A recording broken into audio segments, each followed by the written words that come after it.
Every year, pop culture gives us that debate. Not a fun one, not a casual one, the kind that quietly turns into identity politics. You say one name, someone else hears an attack. And in 2025, that argument narrowed down to two artists. Not because they're similar, but because they represent two very different versions of pop stardom. Taylor Swift, Sabrina Carpenter. One is the biggest artist on the planet. The other just had the most critically confident year of her career. And somehow they ended up being compared. So today, I want to talk about why this comparison exists and what it actually reveals. Not just about their albums, but about how we listen to pop music now. Because this isn't really about choosing a winner. It's about understanding what kind of greatness we're rewarding. Let's start with Taylor, because honestly, you kind of have to. By 2025, Taylor Swift isn't just releasing albums. She's managing a legacy in real time. Every project she puts out exists in conversation with everything she's ever done before. The eras, the reinventions, the risks, the moments where she completely reshaped her sound and image. So when The Life of a Showgirl dropped, expectations were unrealistic. Thank you for the lovely bouquet. You're sweeter. But also inevitable. This album arrived marketed as introspective, as reflective, as a look behind the curtain, fame, performance, the cost of always being watched. And on paper, that sounds like classic Taylor territory. The songwriting is still precise. She's still incredibly good at articulating emotional control, self-awareness, and vulnerability. Sometimes all in the same verse. There are songs on this album that feel cinematic, carefully staged, almost theatrical in their restraint. But here's where the conversation shifted. A lot of critics didn't dislike this album. They just didn't feel challenged by it. The biggest critique wasn't that Taylor lost her touch. It was that she played it safe. The album feels polished, intentional, extremely controlled. And that's not inherently bad. But when you're Taylor Swift, the artist who once pivoted from country to pop, then pop to indie folk, then re-recorded her entire catalog out of spite and principle, safety reads differently. It starts to feel like caution. Like an artist protecting an image rather than interrogating it. And that tension between mastery and risk is what defined the critical reaction to The Life of a Showgirl. Here's the uncomfortable truth about being Taylor Swift in 2025. Good doesn't impress people anymore. She's already proven she can make good albums. She's already proven she can dominate culture. So critics weren't asking, is this well written? They were asking, does this move the conversation forward? And for some listeners, this album didn't. It felt like Taylor refining ideas she's already explored. Fame, performance, emotional armor, without fully breaking them open. The metaphors were sharp. The production was clean. The execution was flawless. But emotionally, it stayed contained.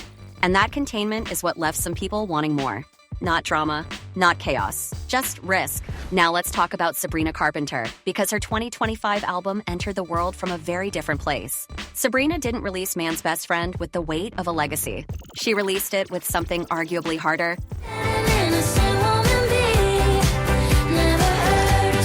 The need to be taken seriously.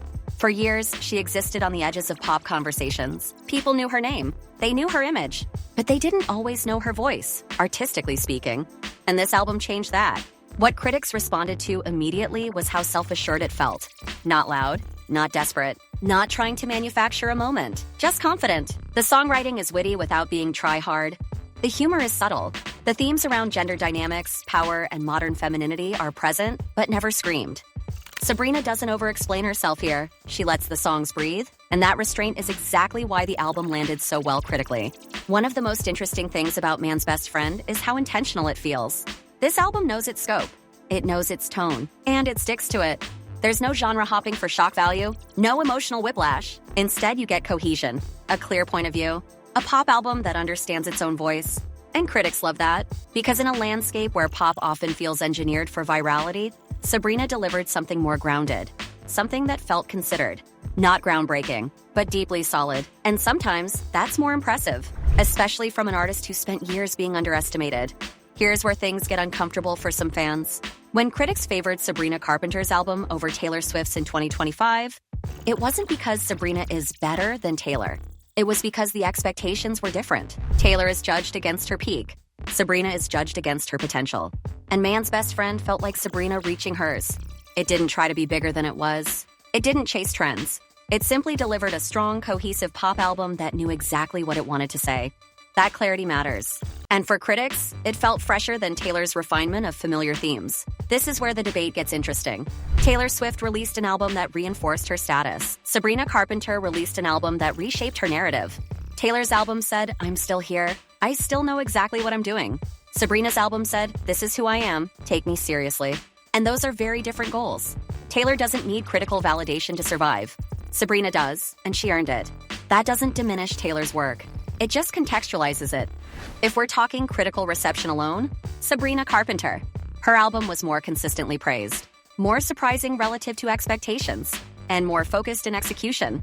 But if we're talking cultural presence, Taylor Swift still dominates that space effortlessly. And that's the real takeaway. This wasn't a battle between equals. It was a reflection of where each artist is in their journey. Taylor is managing permanence. Sabrina is building momentum. And both are succeeding, just in different ways. The Taylor Swift versus Sabrina Carpenter debate isn't really about who won 2025. It's about what we value in pop music right now. Do we reward refinement or risk? Legacy or emergence? Comfort or clarity? Taylor gave us control, polish, and introspection. Sabrina gave us confidence, cohesion, and quiet precision. And depending on what you're listening for, your answer might change. But the fact that this debate even exists, that tells you everything. Pop music isn't stagnant, it's evolving. And sometimes the most interesting stories aren't about who's the biggest, but who's finally being heard.